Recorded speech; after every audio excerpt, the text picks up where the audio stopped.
Folks, welcome into That Betting Show for March 18th, 2019. Your one-stop shop for all your sports betting needs right here, right now. Sportsbookreview.com is your place for March Madness. He's Teddy Severansky. Give him a follow on Twitter at Teddy_covers. I'm Donnie Seymour at Rightside VP. Hot topic of the day, Teddy. What else would it be? Selection Sunday. We're already through it. We're setting up the games and the matchup lines are moving as we speak. Duke gets the #1 overall seed with the ACC tourney win. Also, two other ACC teams, Teddy, UVA and UNC, making a 3-pack on the top line. Impressive as we start out March Madness here at sportsbookreview.com, Teddy. Sure, but as we talk about seemingly every year in March, it's let's figure out how to screw the mid-majors. And as serious college basketball fans, like you are, Donnie, and like I am, guys that watch college hoops all night, all year, yeah, I want to see an NC Greensboro in the tournament a lot more than I want to see a St. John's, let's say, in the tournament. But NC Greensboro, bye-bye. In fact, for all of this, the mid-majors aren't getting shafted. Four mid-major at-large bids. And one of them was to a #1 seed, Gonzaga. Another one to a team that no lock in Nevada. Belmont and Temple. The two, well, maybe we get these guys in, maybe we don't. Mid-majors that get bids. That's the tournament selection committee doing what they do, which is giving us stuff to bitch about on a Monday morning. All that being said, you have to appreciate the field. There's going to be a ton of good matchups over the next 3 weeks. And with 3 ACC teams getting #1 seeds, look, I can argue, I can complain, I can bitch and moan.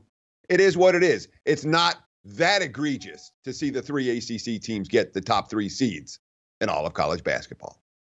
Now, it always makes me laugh too, Teddy, because it seems like we cry over spilled milk more about the things that don't matter. Like, man, NC State really got shafted in this tournament. Well, was NC State going to make a run and win it? Probably not. Or, my goodness, they didn't watch Michigan State beat Michigan 3 straight times, and now look, they're in the 2 seed, and they're in this region, in this environment. Let's let it play out on the basketball court. There's way too many things going on here as moving parts. It's going to be a lot of fun there, Teddy. But overall, if we take a look at Selection Sunday, I thought the committee did a pretty good job. Obviously, they're not going to be perfect. Did you feel anybody got left out that you would have liked seeing in? Or maybe like one of those mid-majors got bumped for one of those major teams that, 7, 8, 9 losses on the season? How about it? Anything on there? All right, the Indianas and the NC States of the world who are bitching and moaning on a Monday morning, sorry. I have no sympathy for you at all. And I was looking forward to betting on Indiana in the tournament. I thought, hey, if I get a chance, the Hoosiers can catch. They're a team that may have some upside in the NIT, which we do not want to forget about. We'll talk about that later in the show. But when it comes to snubs, since the field went from 64 to 68, since they added those play-in games, which aren't play-in games, they're official tournament games, but we all know what they are. They're play-in games. Since they added those, I really haven't seen the ridiculous snubs, the particularly ugly snubs, the, Utah State going 29-3 and not getting a bid type of thing. That hasn't been happening in recent years as much. All that being said, am I satisfied with the field where it is? Yeah. Is the seeding ridiculous? Of course it is. It is every year. Are the matchups designed to screw a lot of mid-majors? Yeah, they are. I'm never happy with it. But all that being said, when it comes to snub teams, I really don't have any significant arguments with the exception of Greensboro. I thought Greensboro deserved a bid. Yeah, it's the only shame for me, Teddy, is, sometimes you take that fandom into it a little bit. I'm a Temple fan, and I love the fact that Temple actually got in the tournament. I thought they deserved it. And then I'm saying to myself, the only other team I would love to see, and Lipscomb I didn't think was going to get in, but, light the candles and say a prayer. Hopefully they do. But Belmont gets in, Teddy, and that one little cheer to adulation, like, yes, Temple got in, and they play Belmont. So, as a fandom there, I wish they would have had a little bit of separate brackets or maybe separate in that first 4 in, but it was kind of funny. You get what you wish for, and then they match up my 2 squads against each other. So weekend wrap-up in college basketball, Teddy. It was really interesting as it came down the wire. Who knows how much input input these last couple of games, especially on Sunday, actually meant to the tournament committee, because Michigan State rolling over Michigan, some think they didn't get enough seeds in there, but Auburn running through the SEC, pretty impressive. Oh, yeah. But in terms of how much the committee impacts the Sunday results, is actually none.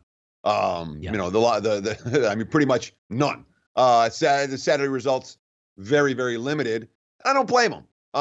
It's not an easy job to seed 68 teams, and they do a bad job of it every year. So changing it more around on Sunday would be in line for more mistakes, in my opinion. But you have to be impressed with what Auburn did, obviously running through the SEC in a very impressive 4 games in 4 days win and cover. They didn't cover against Florida in the semis, but a really impressive run for Auburn that I didn't know they could do that on a neutral floor. Villanova gets a title, doesn't cover any point spreads. Nova 0-2 against the number over the weekend. Yeah, they cut down the nets, but if you backed them, you got burned and you got burned again. And of course, Michigan State with the really impressive refuse to lose, come from behind win against the Wolverines on Sunday in Big Ten action, despite a bevy of injuries. Boy, the Sparty showed some toughness yesterday. Of course, they were rewarded by getting a worse seed than Michigan, despite the fact that they beat them on all 3 occasions this season. Yeah, exactly. When we take a look at Villanova, winning the Big East regular season, winning the Big East tournament there, and then Marquette, sort of upseeds them a little bit. It's kind of interesting the way it plays out. But again, it'll take place on the court. Teddy, when we talk about sportsbookreview.com, we always like free money. I like free money. You like free money, Teddy. How about the free roll tournament coming up here presented by Bovada? First place grand prize. Looks like it's still to be determined out there, but a total of $4,000 US, Teddy. 2 tickets to the Final Four, 2 round-trip flights, 4 nights hotel, spending money, taxi services. Who doesn't like a free roll tournament here, Teddy, at sportsbookreview.com? Look, that's a cool prize, I mean, if you win a trip to the Final Four with plane tickets, with 4 nights hotel, that's kind of cool. It's worth checking out. So find out all the details, sportsbookreview.com. Yeah, it should be a good one, and up to 31 people getting paid out in this. And once again, Teddy, I don't know if you live your life this way, but I do. If it's free, it's me. I'll certainly be in that tournament. We'll have some fun and join in too. And again, as Teddy said, check out some details here at sportsbookreview.com as we get going. Follow us on Twitter at SBR Sports Picks.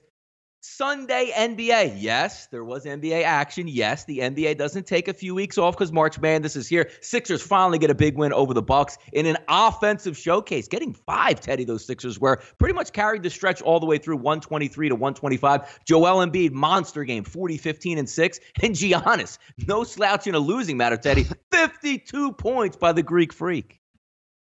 Yeah, Giannis was nuts yesterday, but it wasn't enough. Obviously, the fourth quarter, just insanity. Both teams attacking the rim relentlessly throughout that fourth quarter. 84 combined points. Game flew over the total. But you saw the sharp money come in on Philadelphia before tip-off.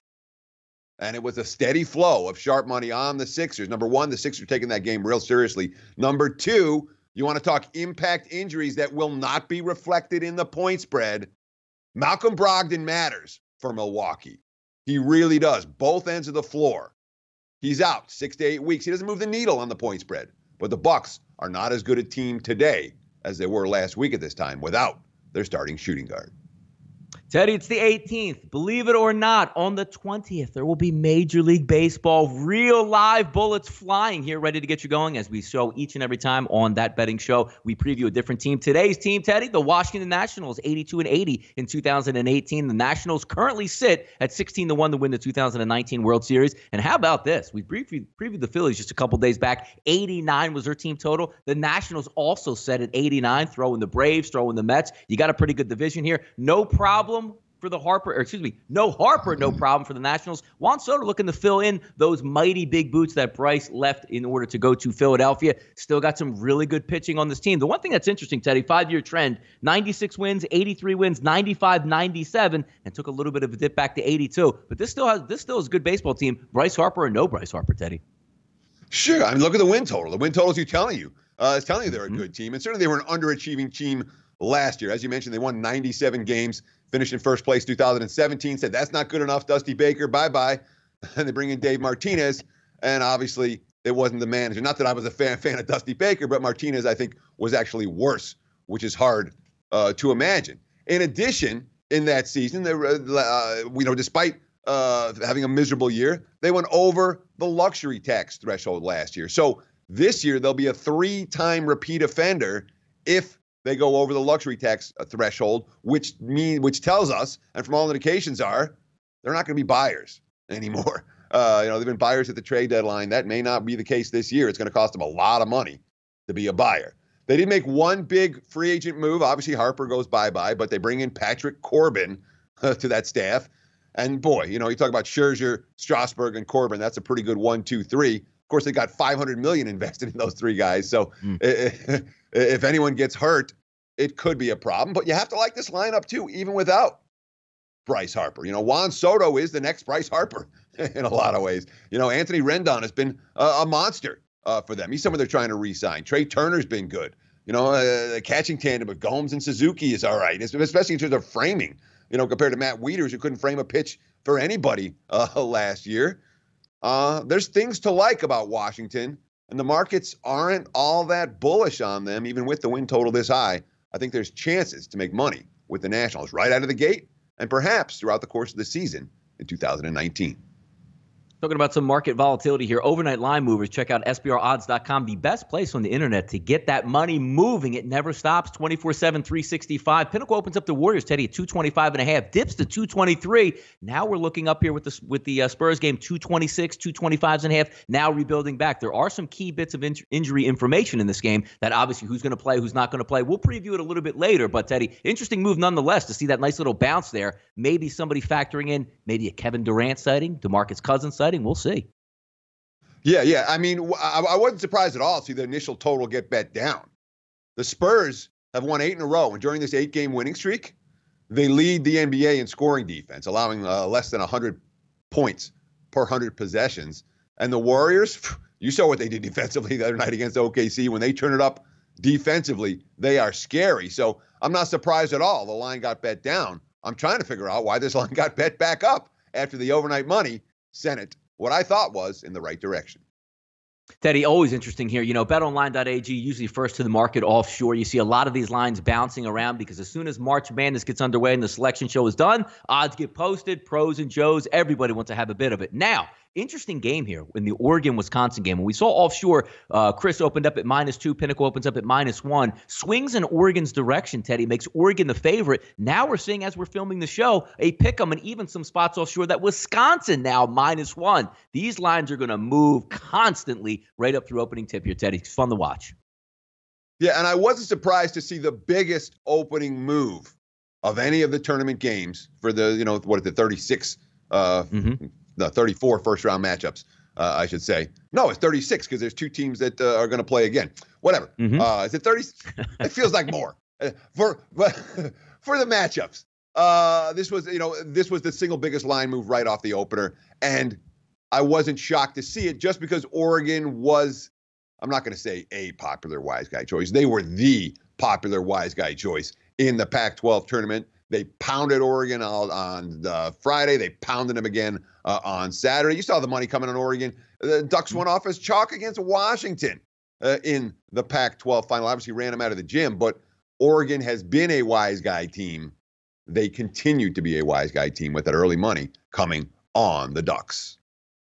Yep, some interesting stuff. Obviously, Teddy, there are games actually going on tonight, Quinnipiac and NJIT. So, look, there's a lot of tournaments out here, obviously, besides the March Madness tournament, the one we're going to focus on. And motivation, we're going to talk about that a little bit later because I know Teddy's got some pretty good tips on that as well. Watch what you bet. The red-hot Spurs taking on the Warriors Monday night. If you take a look at the lines right now, Spurs currently getting 2.5 at home, and we updated that total to 225.5 money line split, -135, +115. 8 p.m. tonight on ESPN. So, if you're not interested in watching Quinnipiac and NJIT in the CIT, got some pretty good NBA basketball. Warriors 28-39 on the season against the number. We've talked about that repeatedly here on That Betting Show. But the Spurs, Teddy, 39-30 against the spread in all line games, 7-1 against the spread as a home dog. Sure, but the Warriors on this road trip, 2-0 straight up, 2-0 ATS, and they've beaten Houston and Oklahoma City. So there's no question that we've seen Golden State after some pretty embarrassing efforts and some pretty less than stellar efforts. The loss to Phoenix maybe at home was the worst of the bunch. But we're seeing Golden State step it up a notch. Draymond Green, it's coming at the right time to expect a team to do it in game 10 or 20. You want to, but sometimes it doesn't happen that way. From all indications, by the way, Kevin Durant is supposed to go for Golden State this evening. That is not 100%, but that's the latest information I have as of now. But all that being said, as well as the Warriors have played and with the fact that they may have just flipped that switch, San Antonio, they flipped a little bit of a switch, 8 wins in a row. They've beaten 5 teams that are playoff squads if the season ended today during that span, 10 straight wins at home. They're a season best 12 games over 500. They've had success against Golden State on this floor. We talked a minute ago about what the kind of defense they're playing. Best defense in the NBA during this 8-game winning streak. DeMar DeRozan, it's been great. We got to keep it up. Got to continue to be consistent. We've got to be able to lean on our defensive effort every single night before our offense, and that's what we've been doing. No surprise here if this ends up being a relatively low-scoring affair. Like I said, I agreed with the early line move towards the under. Wouldn't talk anyone out of betting it in that direction. Yep, probably capping a lot of these NCAA wagers for later in the week. But Teddy got a good doubleheader here tonight. Taking a look at the Pacers and the Blazers. Pacers looking to hopefully get into that top 3 and knock off the Sixers, only a game and a half back currently. 10:30 p.m. tonight at the Moda Center. If we're looking at Indiana, Teddy, 35-34 against the spread on the season. A lot of turmoil in that lineup, injuries there. 12-14 against the spread as a dog this year. But Portland's been making money all over the place. 39-30 against the spread on the season. 25-15 against the spread as a home favorite, and 17-12, Teddy, against the spread as a home favorite. So I don't know how that just came up twice as that, but hey, makes sense. They're making money. We'll correct it there. Exactly. We're human. We're human on every show. Thank you for dealing with our foibles. All that being said, we talk about this Indiana Pacers team now sitting in the 4 seed and hanging on to the 4 seed. 1 game out of the 3 seed. They're also 1 game out of the 5 seed. And trust me, Boston's coming for Indiana. It's not going to be easy for the Pacers to get home court advantage in the first round of the playoffs. All that being said, this is not, Portland just suffered CJ McCollum has a knee injury. Don't know how long he's going to be out for, but here's a quote from Damian Lillard talking about the former All-Star and a guy who is instant offense at times for the Blazers. That's a big blow. He's a guy who plays a huge role for us. It's a big part of the team. We definitely have guys who can come in and make up for the scoring by committee, but that means they won't be in the role they're usually in. Either way you slice it, you're going to lose something. We're going to have to lean on each other a bit more. Now, we talking Rodney Hood, we talking Seth Curry, we talking Evan Turner. Coach Stotts has some guys to fill McCollum's spots, but it's a loss for Portland. And again, they're not as good a team today as they were last week at this time. But, of course, it's a Pacers team that, they're giving themselves chances to win, and they're not taking advantage of it. They rallied from 11 down to tie it up against Denver the other night and then lost on a bucket at the end. Here's a quote from Thaddeus Young. Whenever you take an L, it's just tough, but especially in the situation we're in right now, trying to fight for home court advantage in the 3rd spot in the East. Bad reads, bad execution, problems during crunch time for Indiana. That does not give me a ton of confidence in the Pacers to win this game or to come close enough to cover in Portland tonight, even without CJ McCollum on the court for the Blazers. Yep, Teddy and I are human, even though some people out there might not think it, and we are robots. We make mistakes live on the air. We live with it, and we fight through it. But the one thing never questioned, Teddy, with me and you, is motivation in getting ready for that betting show.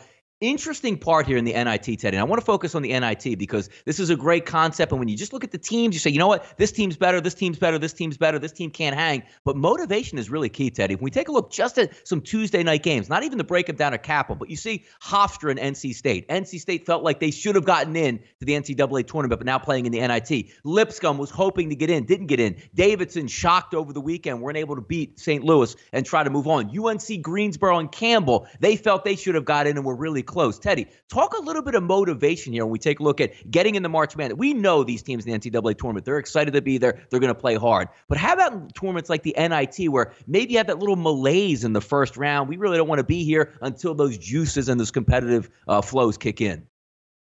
Sure. It's something that you absolutely have to research if you want to beat the lesser tournaments, and especially the NIT, because the CBI and the CIT aren't going to, the bids there aren't going to teams that were expecting a bid for the big dance. But when you have a team that thought they were going to be playing in the big dance, and now they're playing in a little dance, and they're playing a home game, or they're going on the road and playing in some half-empty gym instead of playing in some cavernous arena, yeah, it can be a major letdown. You have to do your homework. You cannot be betting NIT games, especially first-round NIT games, when it comes to just looking at stats and just looking at records and just looking at matchups. The local papers are instrumental at this time of the year. I encourage you. Google News is a powerful tool. Use it, and it can help make you money during the course of the next couple of weeks. But really, more than any other factor, these NIT games, the first game. Because if you win a game, you know what? Now your disappointment's gone. You're in a tournament. You're all going. But that first game, if you can't overcome the disappointment of getting, denied a bid, and boy, NC State's a team I worry about that with a lot. If you can't avoid the disappointment of that first game, you're going to go bye-bye. So first round of the NIT, oftentimes a pretty good time to be looking for some live underdogs to get your money on. Yeah, Teddy, real quick also before we get out of here, St. Mary is going to travel 3,000 miles to Hartford, Connecticut to play at the XL Center versus Villanova. Obviously, Villanova, based on the East Coast, short trip, should have a good fan base, typically like they always have at Madison Square Garden for the Big East Tournament. Looking at just travel distances and being away from home, that factor in at all for you? A little bit, yeah, absolutely. And particularly when it's a noticeably bad travel spot. Here's a team traveling 3,000 miles. Oh, and they're playing an early start game. Oops, ding, ding, ding. It doesn't say I'm playing Nova, but it says, you know what? I'm not playing St. Mary's in this game. That is simply too much for them, for any team to be asked to overcome, especially when you remember how these point spreads are made. All right, the point spreads are made. Team A's power rating, Team B's power rating. What's the difference? There's the point spread. You don't see the nuances of the scheduling spots come into play all that much when it comes to these point spreads. So when you find the bad scheduling spot, the bad travel spot, the whatever issues you find, that's bettable stuff because the markets may not react to it as much as you do. Information you only get on That Betting Show. Thanks for tuning in today on March 18, 2019. We'll carry you right through March Madness here at sportsbookreview.com. He's Teddy Zavransky. Give him a follow on Twitter at Teddy_covers. I'm Donnie Seymour, Right Side VP. We'll be back tomorrow as the NCAA tournament officially gets underway. Thanks for tuning in today. We'll catch you guys tomorrow.